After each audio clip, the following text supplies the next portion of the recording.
Похоже, мне предложили секс за деньги.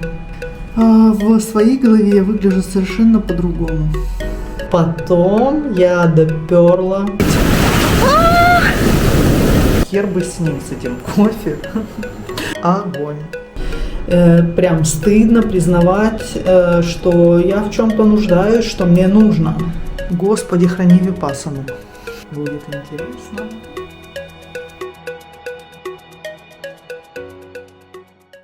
Господи, храни випассану. Я полдня не могла себя усадить за дела. Стоило мне 15 минут помедитировать, вот уговорить себя. Главное сесть. Первый и основной шаг – это сесть.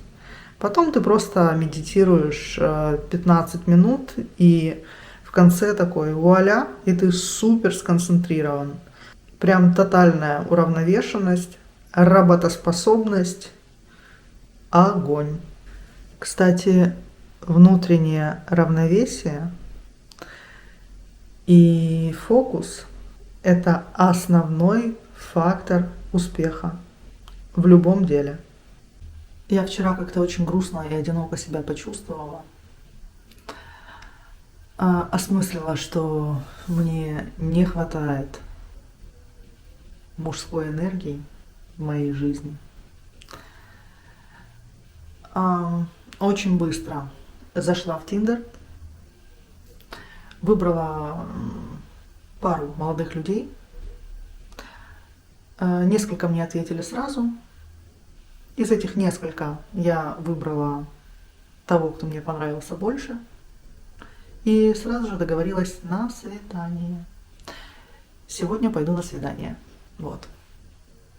Будет интересно.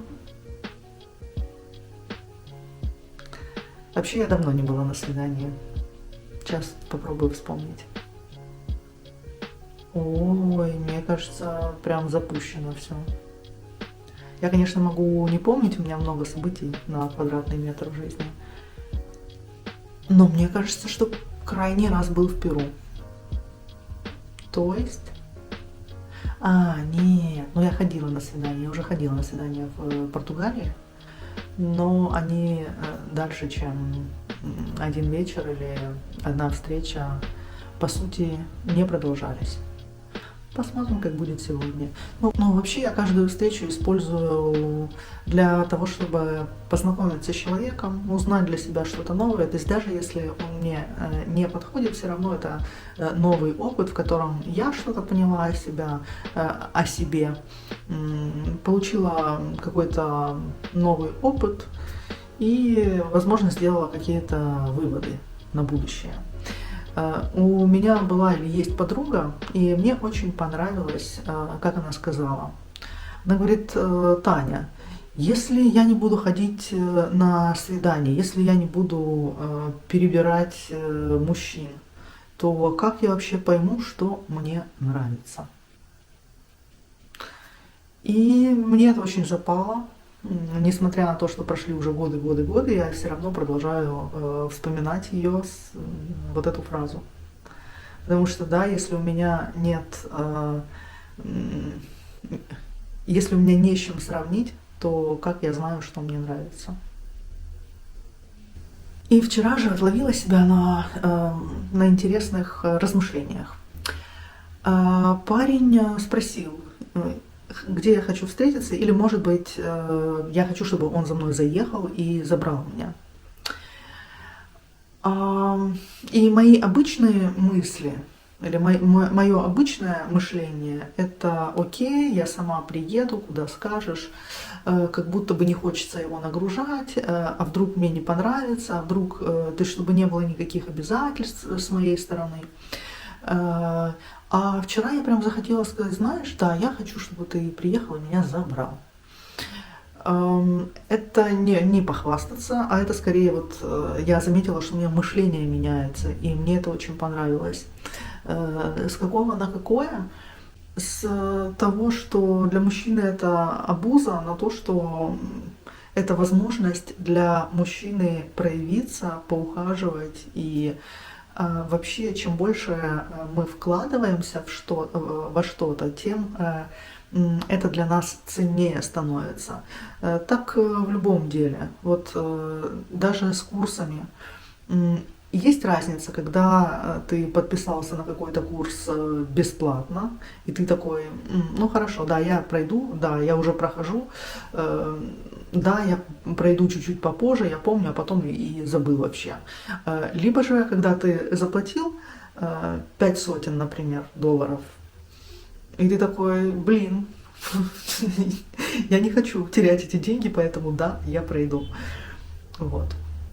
И лично у меня вот это желание быть незаметной, никому не причинять никакого напряжения, никак никого не обременять, я пришла к выводу, что лично у меня она идет из травмы и из желания всем подойти и быть вот такой супер классной, супер удобной для всех, чтобы меня не отвергли. Но на самом деле обратная сторона медали или человеческая психика устроена так, что мы не ценим те вещи, которые достаются нам бесплатно. И начинаем ценить там, где нужно прикладывать усилия или платить за это. Утро начинается с выгула собаки. Что, мой сладкий, что? Дали брызнуть, аллилуйя. Вместо того, чтобы умыться и привести себя в надлежащий человеческий вид, пришлось напяливать штаны и вылетать с ним на улицу, чтобы ребенок брызнул. Но это придает жизни дню. Стой, подожди. Ну, он у нас остается второй раз, и у нас начало вырабатываться с ним доверие еще с первого раза. Я начала его отпускать без поводка, потому что он вообще боялся, как будто бы он не знает, что ему делать, когда он без поводка и без ошейника. Иди сюда.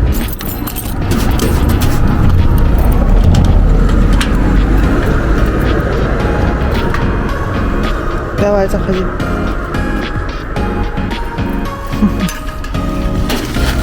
У нас скоро апельсины созреют. Вот такая фигня. Вот кое-какие уже начинают желтеть. В прошлом году были лимоны, сейчас что-то, видимо, не урожай.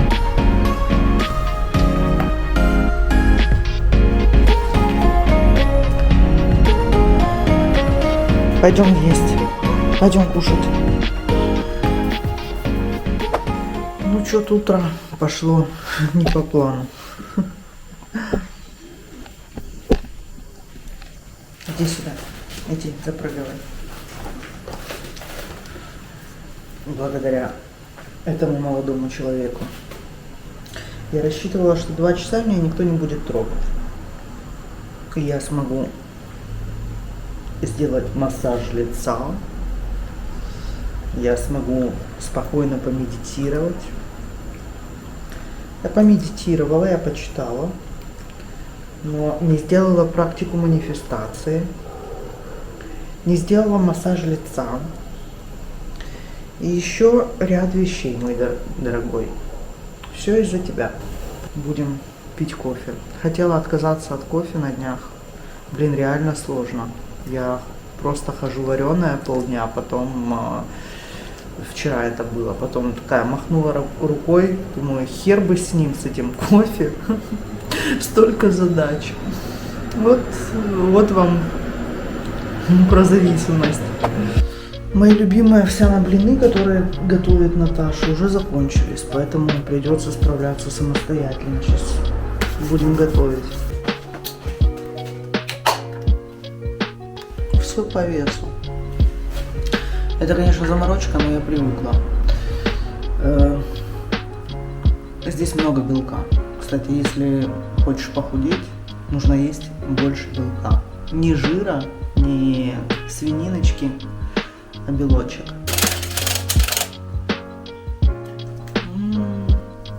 Ваниль. Кориценька. Очень люблю корицу. Вместо сахара стевия. И овсяночка.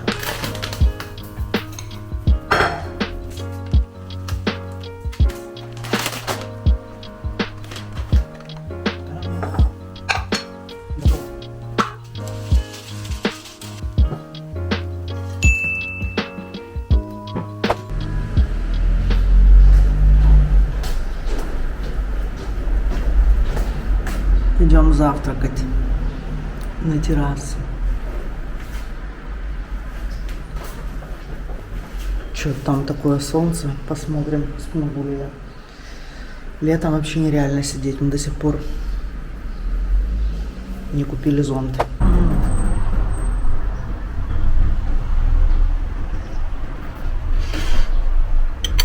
Иди садись. Сейчас.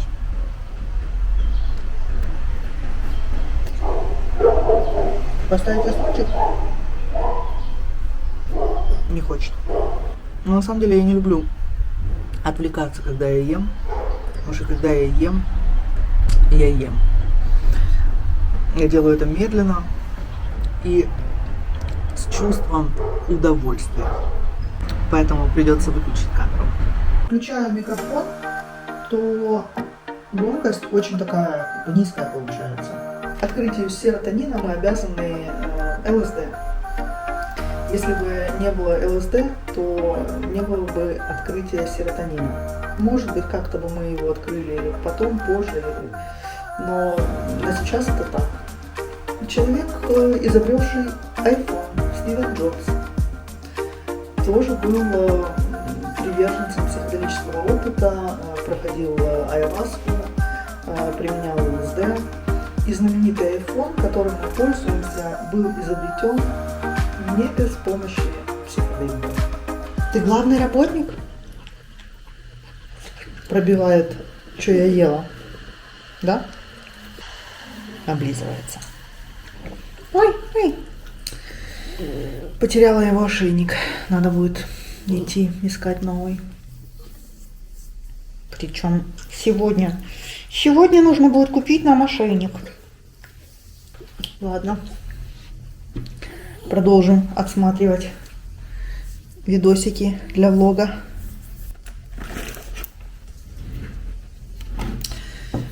Неделю назад выгрузила видео на компьютер.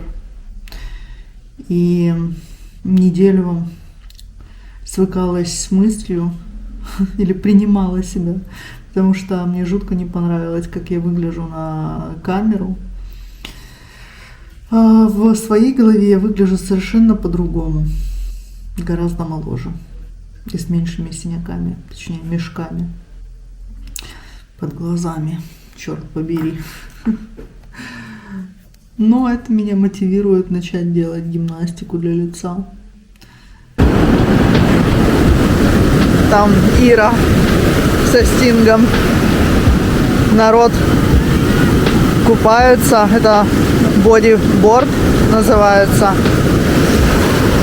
А вот там это лайн-ап и много серферов. Сегодня очень классная погода для каталки.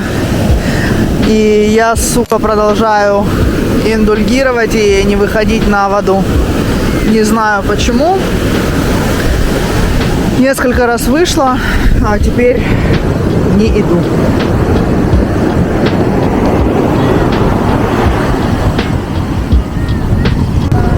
Сейчас пойду, договорюсь. Здесь есть несколько серферских школ. Ну и вот, прежде чем ехать домой, я хочу договориться на урок. Самому выйти сложно, ну, бывает сложно начать, всегда, мне, по крайней мере. А если с кем-то договориться, то становится проще. И несколько уроков можно сделать в связке с кем-то, с тренером, а потом все идет по маслу. Я когда застряю в работе, из-за того, что я работаю дома одна, и все процессы основные на мне, бывает так, что я слишком большое количество времени не выхожу из дому и мало с кем соприкасаюсь. И я не отслеживаю, как скатываюсь в такое очень неприятное состояние. То есть пока я его замечаю только тогда, когда я уже скатилась. Но профилактика — это наличие спорта, наличие серфинга.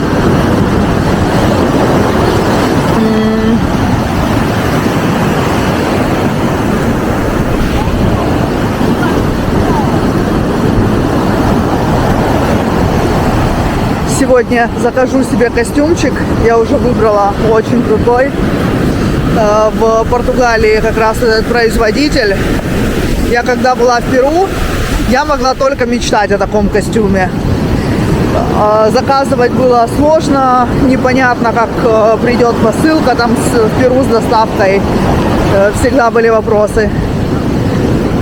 А сейчас я живу в Португалии, и я могу купить себе костюм, о котором мечтала.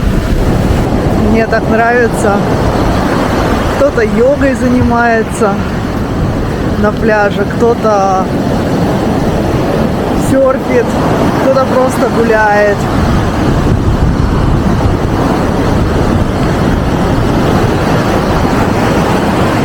Чувство такого, как здесь и сейчас. Чувство жизни. С переездом у меня активизировался страх, с одной стороны, реализации, с другой стороны, или связанной с реализацией, или нереализацией. С другой стороны, страх, а смогу ли я заработать необходимую мне сумму, смогу ли я покрыть свой лайф-пост. Похоже, я не позаписываю, потому что начался дождь.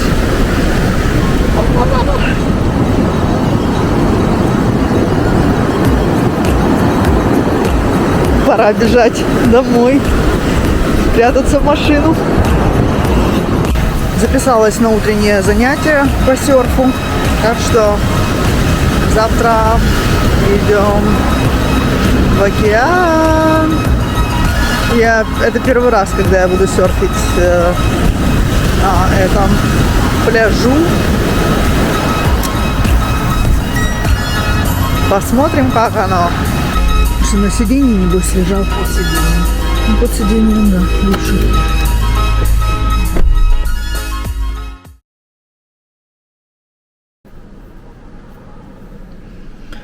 Похоже, мне предложили секс за деньги.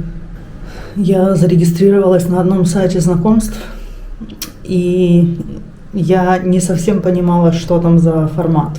А формат такой, что это Sugar Daddy, Sugar Baby сайт знакомств. Это означает, что Sugar Daddy — это тот, кто платит, Sugar Baby — это так, кто любит, дружит, в обмен, думаю, как сказать, на финансовую помощь со стороны Sugar Daddy. Вот. Ну, в общем, я заполнила анкету, точнее, она там уже валялась очень долгое время.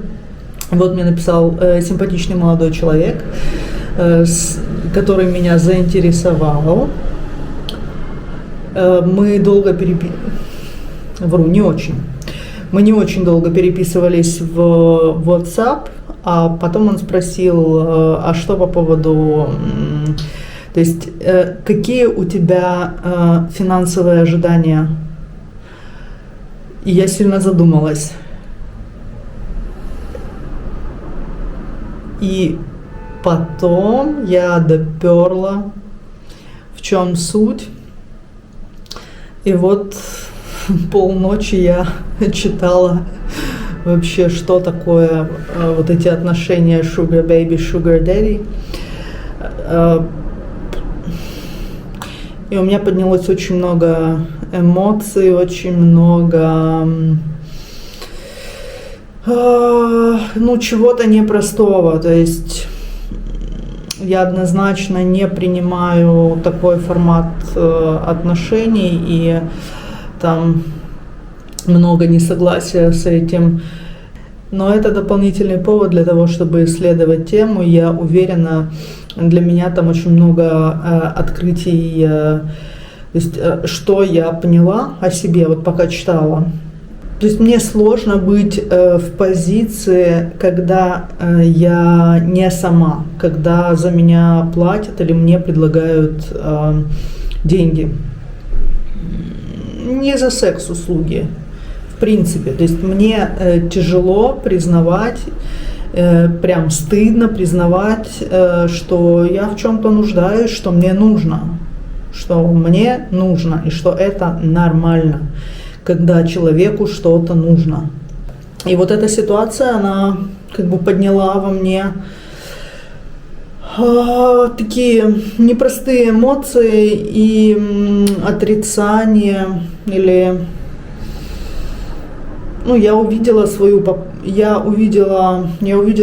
попытку быть сильной, то есть все что угодно, только бы не признать, что мне нужно, и все что угодно, только бы вот не очутиться в этой уязвимой позиции и показать свою нужду, потребность, слабость. Для меня это слабость, и тогда я уязвима. Пока читала про такой формат отношений, я все время вот вздыхала. То есть вот эти вздохи, это свидетельствует о том, что там происходит какой-то важный, глубокий эмоциональный процесс, и проживаются какие-то эмоции, что-то высвобождается. В целом это исцеляющий или трансформирующий процесс.